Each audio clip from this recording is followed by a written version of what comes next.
Hi, my name is Matt Fernandez. I'm doing an analysis of mass media in men's health.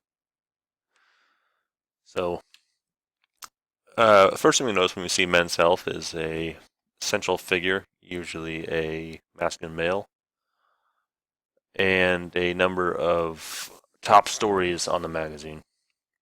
This one in particular has a focus on exercise routines, so an incredible 24-hour fat burner, and tons of useful tips. Another thing you'll notice is the main person on the magazine is David Beckham, I believe, soccer player. It's kind of gives the idea that the magazine is focused towards certain men in particular that are considered healthy.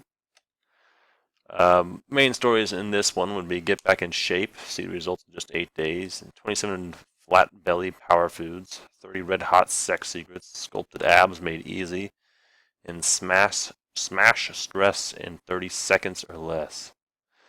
So it seems the primary focus of this is for men who want to get in shape and men are already in shape, and of course men's sex lives. Other parts of the magazine it's focused on is instant energy, jumper cables for your brain, 5 fast money secrets, and 101 best style tips. This shows the culture for this magazine is for predominantly white males, usually those who are in shape and young, or those in their 20s and 30s. It primarily focuses also on those who have money and are heterosexual. As we can see in this, there's hot sex secrets. These are usually not focused towards the gay or trans community, but instead only on straight men. Another thing we'll notice is the focus on getting in shape. This is pretty much constant throughout and kind of the idea of the magazine, but is done in a style that's usually for men who are already somewhat in shape and not for those who are completely out of shape.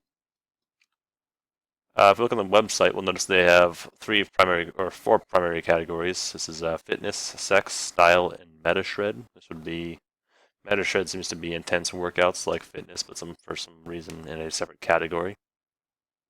There's also the sex category, which has a number of articles based on relationships and things of that sort. And then finally, style, which is for some odd reason in a men's health thing. If we go on, we'll see that there is multiple stories on the website. First one is for cancer. It's done in a very masculine way. Has a exploding C to represent the cancer and trying to destroy it.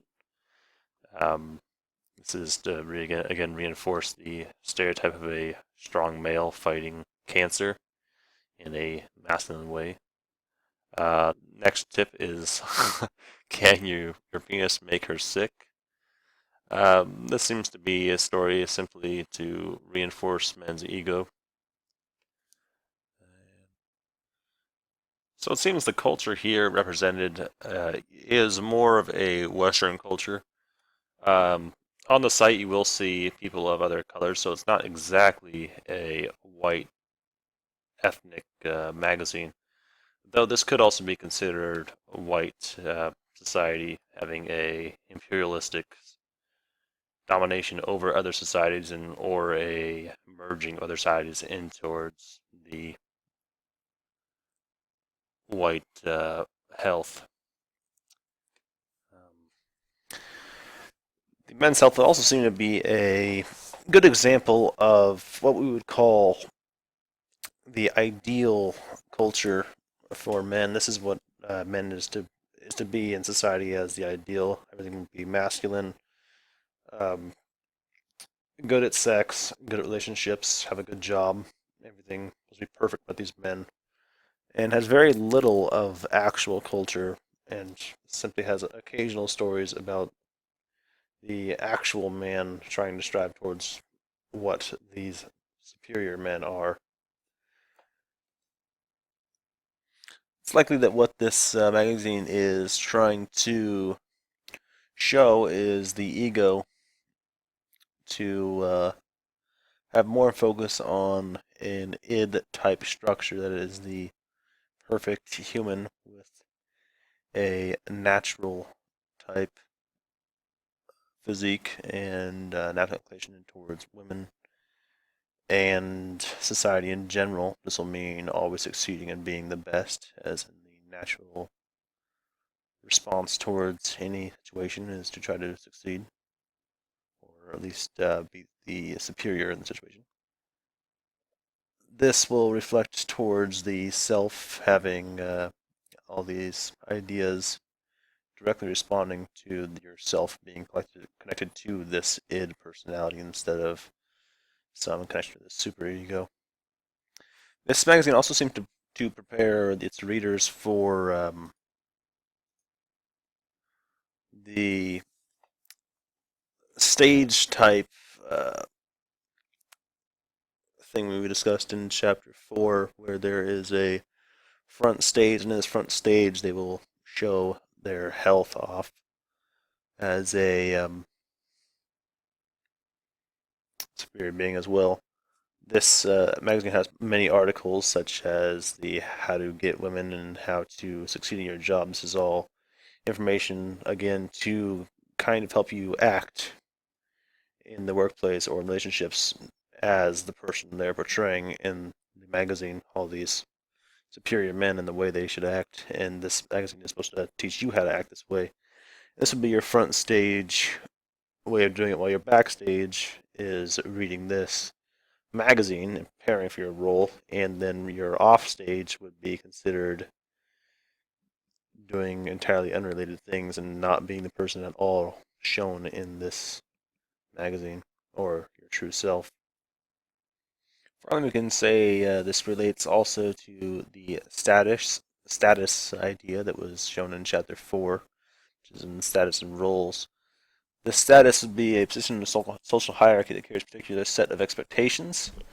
Uh, while one may not actually hold such a position, the Men's Health tries to give you a embodied status.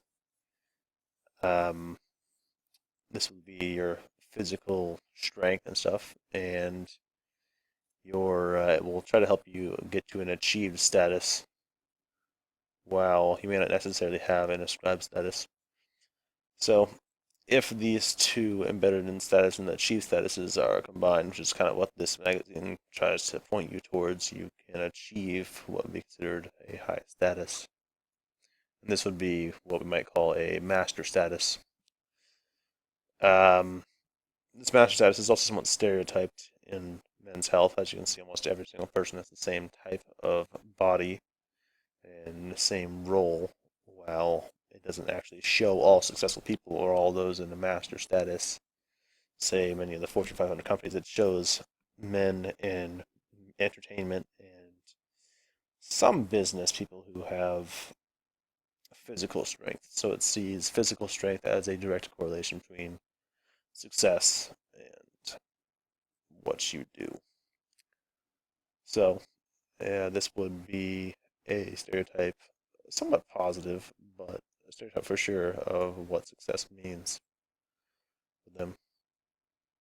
And that's about all I have to present on for Men's Health. Yeah, that'll do it.